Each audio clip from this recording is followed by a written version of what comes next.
Você intuba com midazolam no seu plantão? Então presta atenção que esse vídeo é para você. Mas antes, solta a vinheta. Meu nome é Samantha, eu sou médica anestesista e eu tô aqui para conversar sobre um fármaco que é altamente utilizado para intubar nos plantões, o midazolam. Muitas vezes, o midazolam é utilizado como droga hipnótica porque não existe outra opção. Falamos de Brasil, falamos de recursos escassos. E aí, tudo bem, se você não tem outra opção, você vai utilizar o midazolam porque é o melhor que você tem para oferecer para o paciente. Agora, se você tiver opção de escolher outros fármacos como a ketamina e o etomidato, por que você vai dar preferência a eles e não o midazolam? Uma droga barata que todo mundo usa, que você encontra em todo o hospital. Agora você vai entender por quê. Eu sempre falo que para a gente levar conosco um conhecimento, a gente precisa entender. Porque se a gente decora, a gente esquece, ou a gente usa, mas não tão confiante assim. E se qualquer pessoa sugestiona, mesmo que leve, que talvez a nossa conduta não esteja tão certa assim, a gente também fica na dúvida. Então vamos entender esse papo, por que o midazolam não é a melhor droga para você intubar no seu plantão? Quando a gente fala sobre intubação no plantão, a gente fala sobre pacientes com estômago cheio ou com jejum desconhecido. Pacientes esses nos quais a minha estratégia farmacológica de escolha é a intubação em sequência rápida, visto que essa estratégia é uma estratégia que reduz o risco de regurgitação e broncoaspiração do conteúdo gástrico. Para que eu consiga utilizar um fármaco nessa estratégia de intubação em sequência rápida, esse fármaco ele precisa oferecer efeito máximo dentro de 60 segundos. E o pico de efeito do midazolam, ele é tardio. Ele tem um pico de ação de 2 a 3 minutos e por isso ele não tem perfil de droga para ser utilizado numa intubação em sequência rápida. Então, você não oferece condições ideais de hipnose, condições ideais de intubação dentro de 60 segundos, que é uma máxima, é uma regra que a gente precisa para fazer uma indução em sequência rápida. O rocurônio em dose dobrada de 1,2 a 1,5 mg por quilo de peso oferece. A succinilcolina oferece. O etomidato oferece. O propofol oferece, a ketamina oferece, o midazolam ele não oferece. Então, se você utilizar o midazolam, saiba que durante a sua laringoscopia, 60 segundos após a indução farmacológica, esse paciente ele não vai estar com efeito máximo do midazolam. E aí a gente entra no segundo ponto, que é presta atenção, porque a hipotensão do midazolam é tardia. Levando em consideração que a grande maioria dos fármacos oferece o seu efeito máximo dentro de 60 segundos e por isso eles têm perfil de ser utilizado numa intubação em sequência rápida, o midazolam ele tem o seu efeito máximo a partir de 2 a 3 minutos em até 10 minutos. Então, levando em consideração a intubação orotraqueal como um marco, como o efeito clínico do midazolam acontece depois da intubação, essa hipotensão ela não ocorre durante a abordagem da via aérea. Ela vai ocorrer após, de 3 a 10 minutos após a intubação. Então, você intuba, você pensa, ai, ufa, meus problemas acabaram. Agora eu intubei, relaxar, vou passar para o próximo paciente. E a enfermeira te chama e fala, Dr. João, olha, o paciente do leito 2, seu José, tá hipotenso. E aí você pensa, oh meu Deus, o que será que aconteceu? O que será que aconteceu foi isso, porque o pico, o efeito clínico do midazolam, ele é tardio em relação ao evento intubação orotraqueal. Então, dessa forma, o paciente ele não fica hipotenso, não há vasodilatação de forma imediata durante a intubação orotraqueal, que é o que classicamente acontece com o propofol, por exemplo. Ele vai ficar de 3 a 10 minutos depois. Então, preste atenção, se você utilizou o midazolam para intubar, a vigilância para o status hemodinâmico não acaba ali 2 a 3 minutos após a abordagem da via aérea. Ela tem que permanecer por até 10 minutos após a intubação orotraqueal.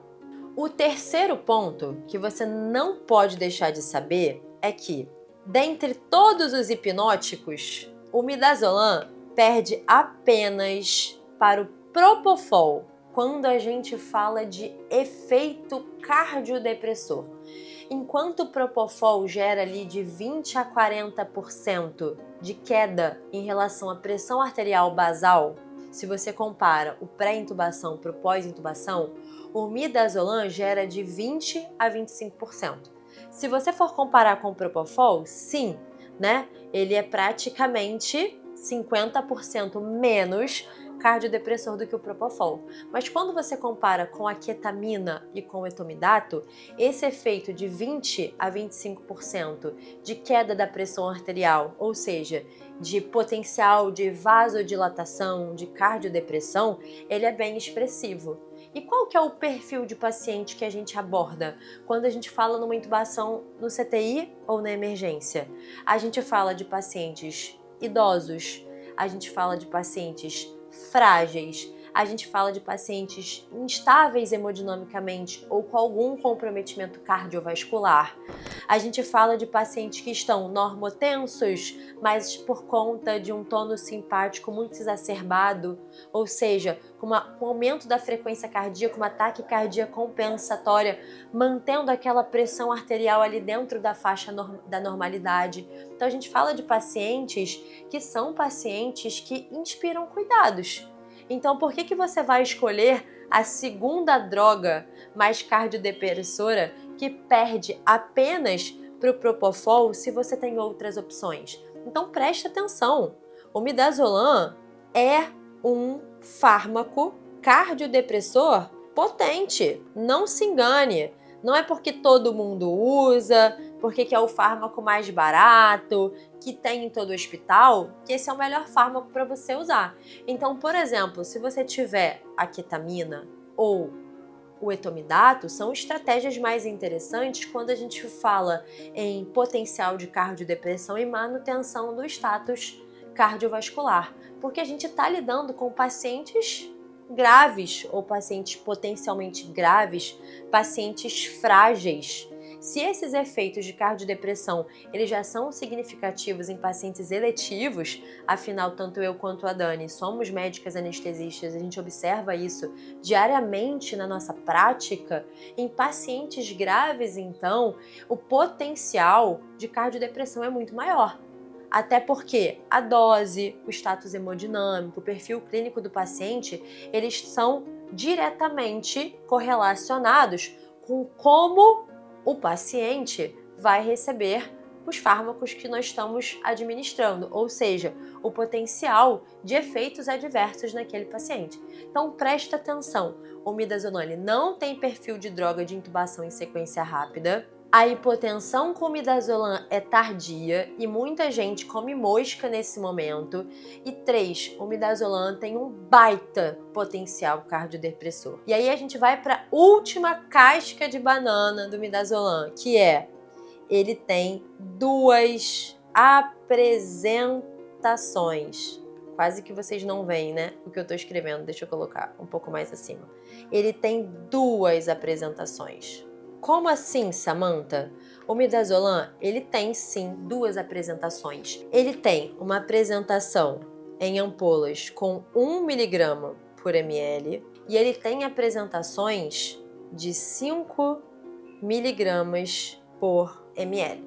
Se no hospital que você trabalha a apresentação for de 1 mg por ml, pronto, menos um problema na sua vida. Basta você pegar uma seringa de 10 ml e aspirar 10 ml de midazolam. Em cada ml você vai ter 1 mg. Se no hospital que você trabalha você tiver apenas a apresentação de 5 mg por ml, a minha sugestão para você é que você dilua.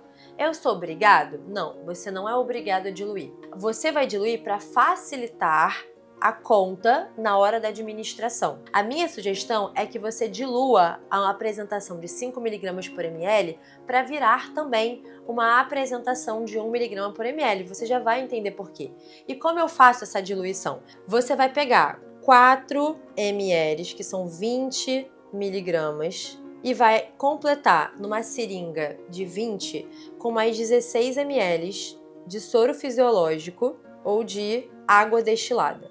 Dessa forma, você também vai ter uma solução de 1 miligrama por ml. Ah, Samantha, mas poxa, eu ainda não entendi por que eu preciso diluir. Já vou te mostrar. A dose de indução do midazolam é uma dose de 0,1 a 0,2 miligramas por quilo de peso. Se você levar em consideração que seu paciente tem 70 quilos, você vai precisar então de 7 a 14 miligramas. Se eu tenho uma solução que em cada ml eu tenho 1 miligrama, eu vou fazer de 7 a 14 ml. Agora, se eu tenho uma solução que em cada ml tem 5 miligramas, faz a conta rápido aí.